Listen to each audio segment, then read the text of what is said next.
Our film primary objective is to display the events that led up to the massacre of Wounded Knee, December 29th, on the Pine Ridge Indian Reservation in South Dakota near Wounded Knee Creek.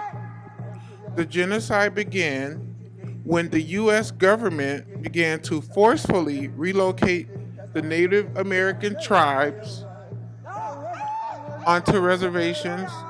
Some of the Lakota were beginning to adopt the ghost dance.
Ghost dance began in the 1870s in the Western Great Basin. It was inspired by visions experienced by Gray Hair, a Paiute shaman, where he saw the natives lifted into the sky and a great earthquake that would open and swallow the whites. Popularized by Wovoka in the 1880s, the ghost dance spread among Native American tribes, inspiring the tribesmen to band together in nonviolent demonstration, abandoning their warlike ways to dance in religious euphoria with their ancestors.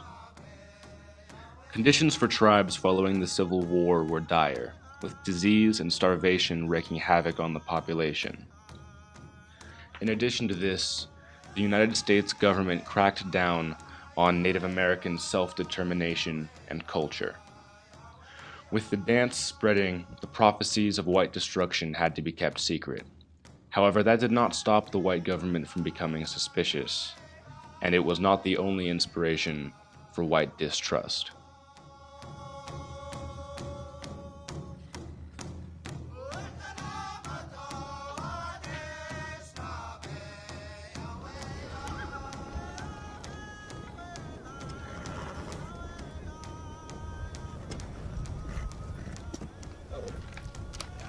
Sitting Bull requested this council. We await his words. Take your soldiers out of here. They scare the game away. Very well, sir. Tell me then, how far away should I take my men? You must take them out of our lands. What precisely are your lands? These are the lands where my people lived before you whites first came. I don't understand. We whites were not your first enemies. Why don't you demand back the land in Minnesota where the Chippewa and others forced you from years before? The Black Hills are sacred land given to my people by Wakantonka. Very convenient to cloak your claims in spiritualism.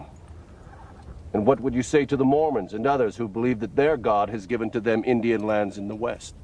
I would say they should listen to Wakantonka.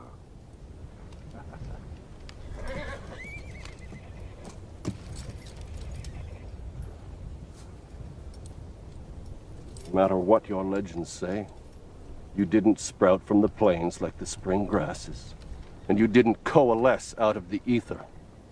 You came out of the Minnesota woodlands, armed to the teeth, and set upon your fellow man.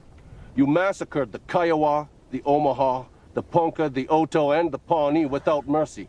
And yet you claim the Black Hills as a private preserve bequeathed to you by the Great Spirit. And who gave us the guns and powder to kill our enemies? And who traded weapons to the Chippewa and others who drove us from our home? Chief Sitting Bull, The proposition that you were a peaceable people before the appearance of the white man is the most fanciful legend of all. You were killing each other for hundreds of moons before the first white stepped foot on this continent. You conquered those tribes, lusting for their game and their lands, just as we have now conquered you for no less noble a cause. This is your story of my people. This is the truth, not legend.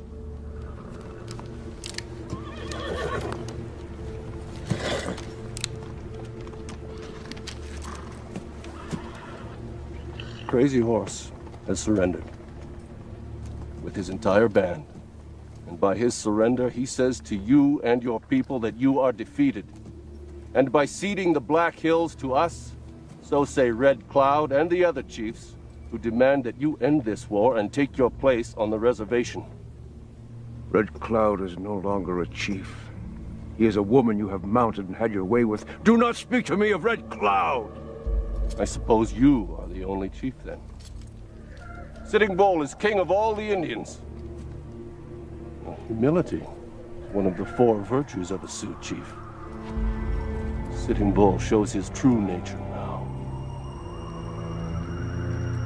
I have had my say with you. And I have had my say with you. Then we will have a fight. So be it. Chief Sitting Bull, also known as Tatanka Ayotek, led the Sioux to victory against the U.S. Army at the Battle of Little Bighorn. He was devoted to their traditional ways, and he had believed that contact with non-Indians undermined the strength and identity of the Sioux Indian tribe and would lead to their ultimate decline. He was a traditional man, and as a form of punishment, he made aggressive punishments for those who disobeyed or did wrong. On December 15th of 1890, police officers were scared about Chief Sitting Bull leaving with adherents of the Ghost Stand, so they had shot and killed him. The great chief and holy man, Sitting Bull by Standing Rock, had died at the reservation in South Dakota. After the battle, it had been the end of the Indian Wars. The remaining Indian tribes were either subdued or forcibly assimilated into the mainstream white U.S. society.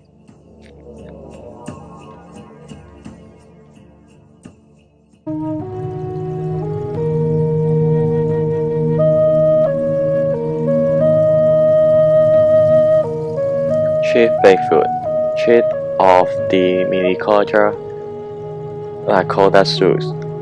What he did not know is that officials had already ordered his arrest. The great chief had become ill and was growing weaker with each hour. He had no intentions of fighting and was flying the white flag. When he had his people set up camp for the night near Woodley Creek on December 28, 1890. As they settled into sleep, troops of the 7th Cavalry surrounded them on all sides. Soldiers entered the camp the following morning and demanded the Native Americans turn over on their weapons.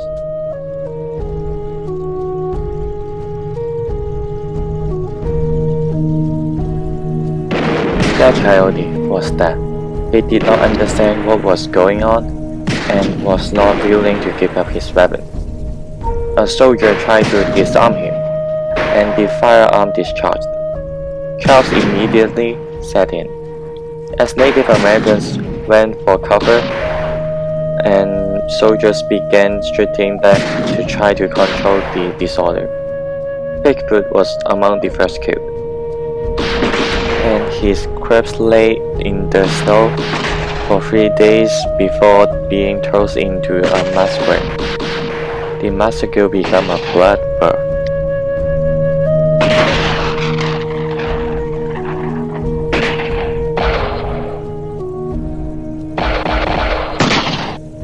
Although accounts differ as the number of Native Americans killed, ranging from 150 to 400, most agree on the figure of 300. The majority women and children. 25 soldiers were there, and other 39 wounded.